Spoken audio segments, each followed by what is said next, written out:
നമ്മുടെ ചെമ്പനീർ പൂവിൻ്റെ ഒരു അട്ടിപ്പൊളി പ്രൊമോ വീഡിയോ ആണ് വന്നിരിക്കുന്നത്. അട്ടിപ്പൊളി എന്ന് മാത്രം പറഞ്ഞാൽ പോരാ, ഒരു കൊല മാസ് പ്രൊമോ വീഡിയോ തന്നെയാണ് വന്നിരിക്കുന്നത്.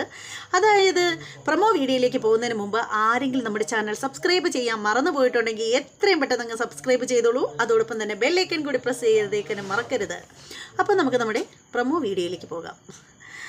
അങ്ങനെ നമ്മുടെ പ്രൊമോ വീഡിയോ സ്റ്റാർട്ട് ചെയ്യുന്നതെന്ന് വെച്ചാൽ നമ്മുടെ രേവതി ചെന്നിട്ട് ഇങ്ങനെ കഥകിൽ തട്ടുകയാണ്. എവിടെയാണ്? നമ്മുടെ ശ്രുതി മേക്കപ്പ് ചെയ്യുന്നിടത്ത് ചെന്നിട്ട് ഇങ്ങനെ കഥകിൽ തട്ടിയിട്ട് വിളിക്കുകയാണ്. ഹലോ, ശ്രുതി ഒരുങ്ങി കഴിഞ്ഞോ എന്നൊക്കെ ചോദിച്ചിട്ട് നമ്മുടെ രേവതി ഇങ്ങനെ കഥകിൽ തട്ടുകയാണ്. അപ്പോൾ അവിടെ നിന്ന് അങ്ങനെ പ്രത്യേകിച്ച് റിപ്ലൈ ഒന്നും കേൾക്കുന്നില്ല. അപ്പോൾ ആ സമയത്തിന് നമ്മുടെ ചന്ദ്രമതി അങ്ങോട്ടേക്ക് പാഞ്ഞു വരികയാണ്. ചന്ദ്രമതി ചോദിക്കണം, എന്താ നിനക്കിവിടെ കാര്യം എന്നിങ്ങനെ ചോദിക്കുകയാണ്. അപ്പോൾ രേവതി പറയണം, അമ്മ അത് ഒരുങ്ങിയാന്ന് നോക്കാനോ? നിന്നോട് ആരാടി പറഞ്ഞത് ഇവിടെ വന്ന് ഒരുങ്ങിയാന്ന് നോക്കാൻ? നീ ഇതിൻ്റെ പരിസരത്തെങ്ങും നീ വന്നേക്കരുത്. നിന്നെപ്പോലെ രാശി കെട്ട ഒരുത്തിയാണോടി എൻ്റെ മരുമകളുടെ പിന്നാലെ നടക്കുന്നത്. നീ എവിടെ പോയി നോക്കിയാലും നീ എവിടെ ചെന്നാലും നിൻ്റെ നിഴൽ പതിക്കുന്നിടത്ത് ഗുണം പിടിക്കത്തില്ല. അതുകൊണ്ട് മേലാൽ നീ നല്ല കാര്യങ്ങൾ നടക്കുന്നിടത്തൊന്നും നീ വരാൻ പാടില്ല എന്നിങ്ങനെ പറയുകയാണ്. നമ്മുടെ ഭാമയ്ക്കൊക്കെ ശരിക്കും പറയുകയാണെങ്കിൽ അത് കേൾക്കുമ്പോൾ നല്ല വിഷമം തോന്നുകയാണ്. നമ്മുടെ രേവതിക്കാണെങ്കിലുണ്ടല്ലോ അത് കേട്ടിട്ട് എന്ത് ചെയ്യണമെന്ന് അറിയാൻ വയ്യാതെ രേവതി നിന്ന് വിങ്ങയാണ്. സങ്കടം വരികയാണ് രേവതിക്ക്. എന്ന് വെച്ചാൽ വേറെയും ആളുകൾ അവിടെ വരുന്നുണ്ട്, കുറച്ച് പേരവിടെ നിൽപ്പുണ്ട്. അപ്പോൾ ആ സമയത്താണ് എന്നിട്ട് നമ്മുടെ ചന്ദ്രമതി അലറുകയാണ്. ചന്ദ്രമതി പറയാണ്, മേലാൽ ഇന്ന് ചെയ്തതിരിക്കട്ടെ, മേലാൽ എൻ്റെ കുടുംബത്തിൽ നല്ല കാര്യങ്ങൾ നടക്കുന്നിടത്തൊന്നും നീ വരാൻ പാടില്ല. നീ കല്യാണം കൂടാൻ വന്നിട്ടുണ്ടെങ്കിൽ നീ അവിടെ എവിടെയെങ്കിലും ഇരുന്നോളണം. വെറുതെ ആവശ്യമില്ലാത്തടത്തൊന്നും വന്ന് കയറരുത് എന്നിങ്ങനെ പറഞ്ഞിട്ട് നമ്മുടെ രേവതിയെ നന്നായിട്ട് ശകാരിക്കുകയാണ് നമ്മുടെ ചന്ദ്രമതി. അങ്ങനെ പാവം നമ്മുടെ രേവതി എന്ത് ചെയ്യുന്നോ കരഞ്ഞോണ്ട് ഇറങ്ങി പോവുകയാണ്. അതിനുശേഷം എന്ന് വെച്ചാൽ നമ്മുടെ ശ്രുതി ഒരുങ്ങി ഇറങ്ങി വരുന്നതാണ് കാണിക്കുന്നത്. ഒരുങ്ങി നല്ല അതിസുന്ദരിയായിട്ട് നമ്മുടെ ശ്രുതി വന്നിരിക്കുകയാണ്. നോക്കുമ്പോൾ നമ്മുടെ ശ്രുതിയെ കാണുകയാണ്.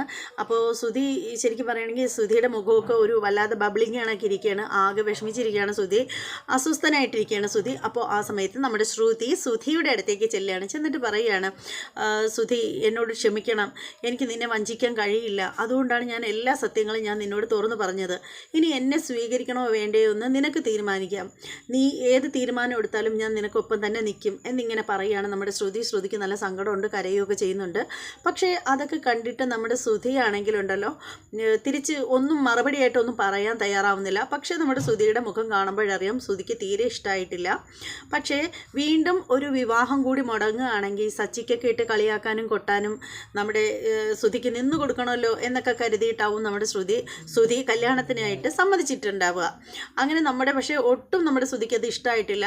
ശ്രുതിയുടെ മുഖത്ത് തന്നെ അത് ഉണ്ട്.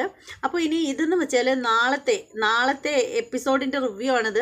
എപ്പിസോഡിൻ്റെ പ്രൊമോ വീഡിയോയുടെ റിവ്യൂ ആയി പറഞ്ഞത്. അപ്പോൾ നാളത്തെ എപ്പിസോഡ് കാണാൻ വേണ്ടിയിട്ട് എല്ലാവരും തയ്യാറെടുത്തിരിക്കുക. എന്തായാലും ഉറപ്പാണ് നല്ലൊരു അടിപൊളി എപ്പിസോഡായിരിക്കും നാളത്തെ എപ്പിസോഡ്. അപ്പോൾ എന്തായാലും ഈ പ്രൊമോ വീഡിയോ എല്ലാവർക്കും ഇഷ്ടമായി എന്ന് വിശ്വസിക്കുകയാണ്. ഇഷ്ടമായവരെല്ലാവരും നമ്മുടെ ചാനലൊന്ന് വേഗം പോയി സബ്സ്ക്രൈബ് ചെയ്തേക്കുക. അത് മാത്രമല്ല ബെല്ലൈക്കൺ കൂടി പ്രസ് ചെയ്തേക്കുക. എന്നാൽ മാത്രമേ ഞാനിടുന്ന വീഡിയോകൾ അപ്പോഴായിട്ട് നിങ്ങൾക്ക് കിട്ടുകയുള്ളൂ. പിന്നെ അത് മാത്രമല്ല, നമ്മുടെ വീഡിയോകളൊക്കെ നിങ്ങൾ ഇഷ്ടമാവുകയാണെങ്കിൽ തീർച്ചയായും നിങ്ങൾ കമൻറ്റ് ചെയ്യണം. നിങ്ങളുടെ അഭിപ്രായങ്ങളൊക്കെ നിങ്ങൾ കമൻറ്റ് ചെയ്തേക്കണം. അതുപോലെ തന്നെ ലൈക്ക് ചെയ്യണം. വീഡിയോ ഇഷ്ടപ്പെടുന്നവരൊക്കെ ലൈക്ക് ചെയ്തേക്കുക. നമ്മുടെ ഈ ചാനൽ നിങ്ങളുടെ സുഹൃത്തുക്കൾക്കൊക്കെ ഒന്ന് റെക്കമെൻഡ് ചെയ്തേക്കുക. ഇനി മറ്റൊരു എപ്പിസോഡിൻ്റെ റിവ്യൂമായിട്ടും പ്രൊമോ വീഡിയോയുമായിട്ടൊക്കെ ഞാൻ ഓടി വരുന്നതായിരിക്കും. അതുവരെ എല്ലാവർക്കും ബൈ.